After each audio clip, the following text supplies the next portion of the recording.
현재 비트코인이 조정을 받고 최근 하락장을 유지하고 있으며 다른 알트코인들 또한 흔들리는 모습을 보여주고 있습니다. 리플의 가격은 2월부터 지금까지 2.76달러의 저항선과 2.3달러의 지지선 사이에서 횡보를 보이며 등락을 반복했죠. 이러한 움직임은 매수와 매도 압력이 균형을 이루고 있음을 의미하지만 최근 EMA를 보면 20일 지수이동 평균이 아래에서 거래되고 있어 매도세가 더욱 강해지고 있음을 나타내고 있습니다. 딱히 좋은 상황은 아니라 판단하였지만 역사적으로 리플은 이러한 상황 속에서도 저항선을 돌파하여 급격한 폭등을 보여준 적이 자주 있었기에 아직은 좀 더 지켜봐야 한다고 생각하고 있었죠. 그런데 세력 기관들의 움직임은 어떤지 시장 분위기를 살펴보다가 무언가 이상한 점을 발견했습니다. 여기 보시면 수많은 전문가들이 리플의 악재를 외치고 있는 모습이죠. 보통 횡보를 보여주고 있을 때 시장에서는 상승장이 나올 것이다, 하락장이 나올 것이다, 지켜봐야 한다, 이런 식으로 상반되는 평가를 보여줍니다. 그런데 지금 이 모습은 수많은 전문가들이 마치 리플이 하락하기를 바라는 것처럼 일부러 악재만을 언급하고 있다는 느낌이 들었습니다. 저는 여기서 무언가 이상함을 느끼고 문득 이런 생각이 들었는데, 혹시 지금 고래들과 전문가들은 리플의 하락을 유도하고 있는 건가? 왜냐하면 최근 리플은 24시간 이내 거래량이 증가하였죠. 거래량이 무려 54%의 상승을 보여주며 고래들의 자본이 대량 움직였다는 걸 추측할 수 있고, SEC가 리플의 ETF 승인 검토를 시작하고 카운트다운이 시작되었으니 기본적으로 ETF 승인이 한 달 정도 소요된다는 걸 생각하면 앞으로 리플의 ETF 확정이 한 달 남았음을 예상할 수 있죠. 그리고 현물 ETF가 확정되면 리플의 강세가 예정되어 있으며, 강세가 예정되어 있음에도 하락장을 유도하고 있다는 건 지금 비트코인이 흔들리며 암호화폐 시장이 하락장을 보이는 기회를 저점 매수의 기회로 삼고 리플을 매집하려는 거죠. 그리고 이걸로 수익을 내려면 조만간 상승장이 나올 것이고, 그 상승장의 시발점이 ETF의 승인이 아닐까, 이런 생각이 들었습니다. 이 타이밍에 기가 막힌 모습을 보여주는 행보가 또 있죠. 워렌 버핏이 현금 보유량을 늘리며 어떠한 시기를 기다리는 모습을 보여주고 있습니다. 버크셔 해서웨이라는 기업 많이 들어보셨죠? 버크셔 해서웨이는 세계적인 투자 지주 회사로 워렌 버핏의 회사로 매우 유명한 회사입니다. 시총이 무려 1000조나 되는 어마어마한 규모의 회사이죠. 이런 버크셔 해서웨이가 가지고 있는 대표적인 회사, 어떤 회사가 있을까요?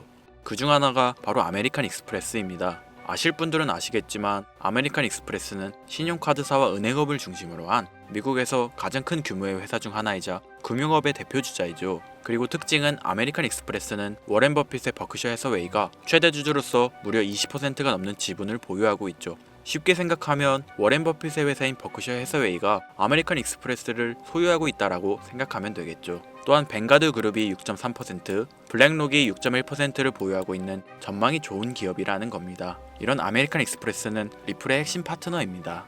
심지어 작년 8월에도 아메리칸 익스프레스는 송금을 위해 리플을 채택했다는 걸 알 수 있죠. 이 말은 워렌 버핏의 회사인 버크셔 해서웨이가 소유하고 있는 아메리칸 익스프레스에서 리플과 협업을 하고 있다는 말입니다. 워렌 버핏과 리플이 밀접한 관계가 있다는 뜻 아닐까요?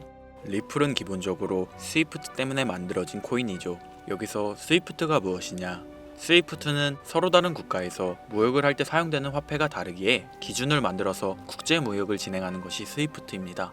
하지만 여기서 발생하는 수수료가 무려 20%나 되죠. 즉 너무 비싼 금액이죠. 그래서 이런 문제를 해결하고자 만들어진 것이 바로 리플 코인이라는 겁니다. 또한 리플은 ODL 시스템을 가지고 있어 단 몇 초 만에 전 세계 어디든 바로 송금을 할 수 있는 기술력 또한 보유하고 있죠.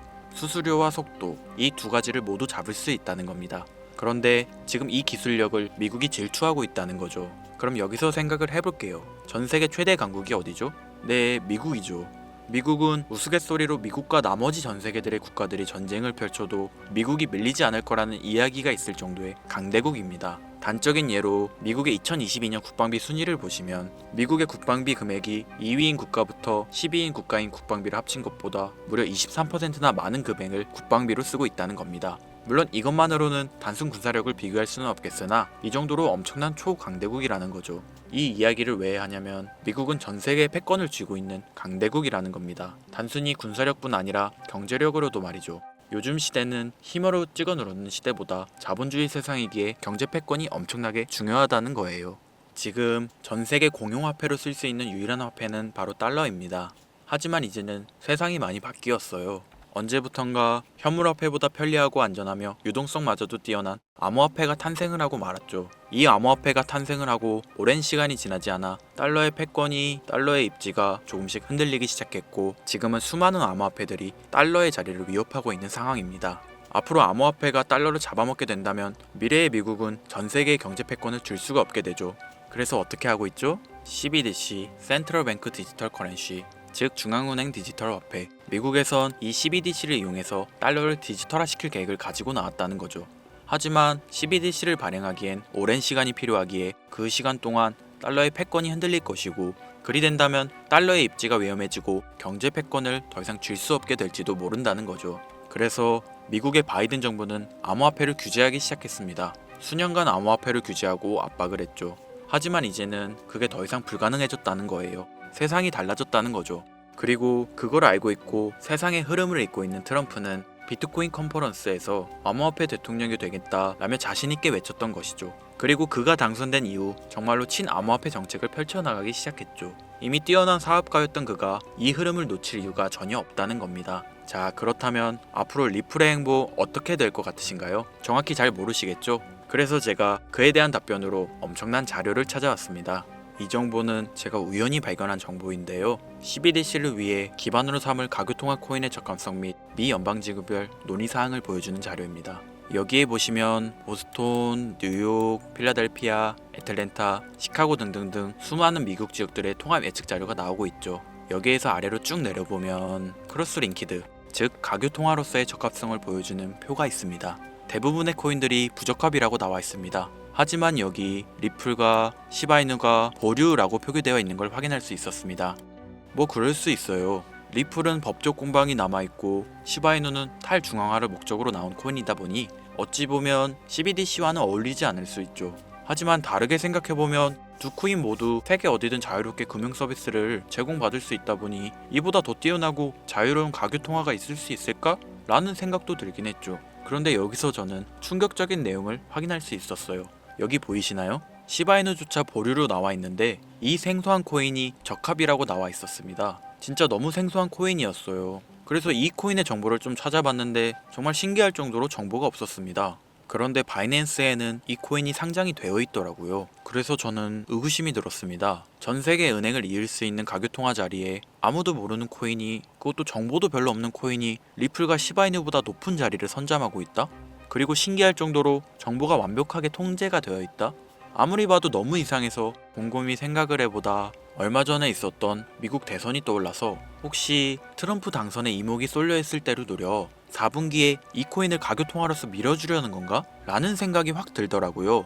그래서 바로 국내 거래소 중 가장 거대한 거래소인 업비트를 확인해 봤는데 놀랍게도 올해 이미 상장이 되어 있었습니다. 그뿐이 아니었죠. 일본의 비트플라이어, 중국의 후오비, 미국의 코인베이스, 유럽의 비트스탬프, 인도의 와즈렉스, 두바이의 바이비트 등 전 세계에서 내놓아야 할 가상화폐 거래소에 모두 4분기 상장 예정인 코인으로 올라와 있었습니다.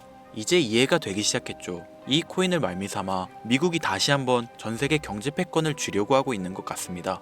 제가 그래서 이 코인을 구독자님들에게 공유해 드리려고 영상을 촬영해서 올렸는데 이게 유튜브 측에서 자체적으로 막아버리더라고요.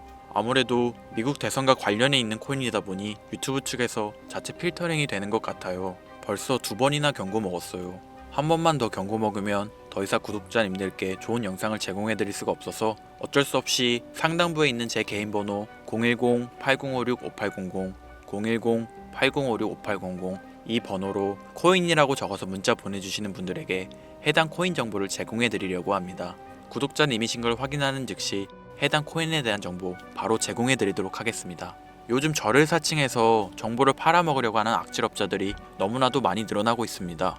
제보가 진짜 빗발치고 있어요. 다시 한번 말씀드리지만 저는 절대로 금전을 요구하거나 멤버십 가입 유도 및 개인정보 등을 요청하지 않습니다. 그런 사칭범들이 워낙 많아 문자 보내주시는 분들 한 분 한 분 제 구독자님이신지 확인 후 공유해드리다 보니 약간의 시간이 소요가 된다는 점 다시 한번 양해 부탁드립니다. 저는 많은 거 안 바래요. 오로지 제 채널을 키우기 위해서 제 영상을 보시고 제 채널 구독, 좋아요, 알림 설정 그리고 댓글 정도 남겨주시면 저는 그걸로 만족합니다. 그러니 이것 외에 요청하는 게 있다면 제가 아니라 사칭이니 조심하세요. 앞으로 더 좋은 영상, 더욱 도움이 되는 정보로 다시 찾아뵙겠습니다. 오늘 하루도 고생하셨습니다. 김선우입니다. 감사합니다.